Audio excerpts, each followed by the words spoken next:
ஏன்டா டெட்பூலை மிஞ்சுற மாதிரி படம் எடுங்கடானா டெட்பூலே ஒரு படமா எடுத்து வச்சிருக்கீங்களாடா பாவிகளா அப்படிங்கிற மாதிரி தான் இருந்துச்சு இந்த படத்தை பார்க்கும்போது. நம்ம இன்னைக்கு என்ன படத்தை பத்தி பார்க்க போறோம்னா ராயன் படத்தை பத்தி தான் பார்க்க போறோம். இந்த படத்துல கதை என்னன்னு சொல்றதுக்கு முன்னாடி நம்ம தனுஷ் அவர்கள் வச்சு செஞ்சிருக்காரு. அவர் அந்தந்த ஃப்ரேம்ல ரொம்ப சைலண்டா வந்தாலும் படம் சொல்லிக்கிற அளவுக்கு வேற லெவல்ல நொறுக்கி விட்டுருக்காருன்னு தான் சொல்லணும். அங்கங்க ஒரு ஒரு பிட்டு சீன் காமிக்கிற மாதிரி காமிச்சாலும் ஆனா தலைவன் ஃபைட்டிங்னு வரும்போது ரத்தம் தெறிக்க தெறிக்க டெட்பூல் அளவுக்கு வச்சு செஞ்சிருக்காருன்னு தான் சொல்லணும். என்னமோ தெரில. ஆனா ராமாயணத்தோட ஸ்டோரி அங்கங்க லைட்டா வர மாதிரியும், தனுஷ் தான் ராவணன் மாதிரியும், எஸ்.ஏ. சூர்யா வந்து ராமர் மாதிரியும் அங்கங்க ஒரு ஸ்க்ரீன் பிளே வந்து காமிச்சிருக்காரு. ரொம்ப அழகா காமிச்சிருக்காரு. யதார்த்தமாவும் காமிச்சிருக்காரு.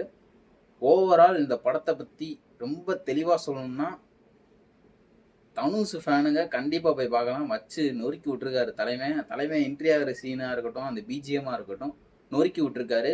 படத்தோட கதை என்னன்னு பார்த்தீங்கன்னா, ஹீரோவோட அப்பா, அம்மா எங்க போனாங்கன்னே தெரியல. ஹீரோ வேற வழி இல்லாம வேற ஊருக்கு வராரு. அங்க அவருக்கு என்ன ஏற்படுது? என்ன மாரி பிரச்சனை ஏற்படுது?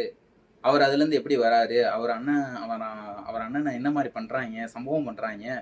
அவர் தம்பி அவர் எப்படி சம்பவம் பண்றாரு? அப்படிங்கிறதையும் ரொம்ப அழகா எடுத்து காமிச்சிருக்காரு. அதான் இந்த படத்தோட மொத்த லைனு. ஸோ பார்க்கலாம். ஃபேமிலியோட போய் பார்க்கலாம். தனுஷ் ஃபேன் நொறுக்கி விட்டாரு அப்படிங்கிற மாரி எங்க பார்த்தாலும் தனுஷ் ஃபேன் தான் கத்திக்கிட்டே இருக்காய்ங்க. அந்த அளவுக்கு இருக்கு. படம் பார்க்குறதா இல்ல அவிங்கள பார்க்குறதாங்கிறது கூட தெரியல. தனுஷ் தனுஷ் அப்படின்னு வச்சு செஞ்சுட்டாரு. ஸோ ஓவரால் ஃபேமிலியா போய் பார்க்கலாம். அந்த அளவு ஒர்த்து தான்.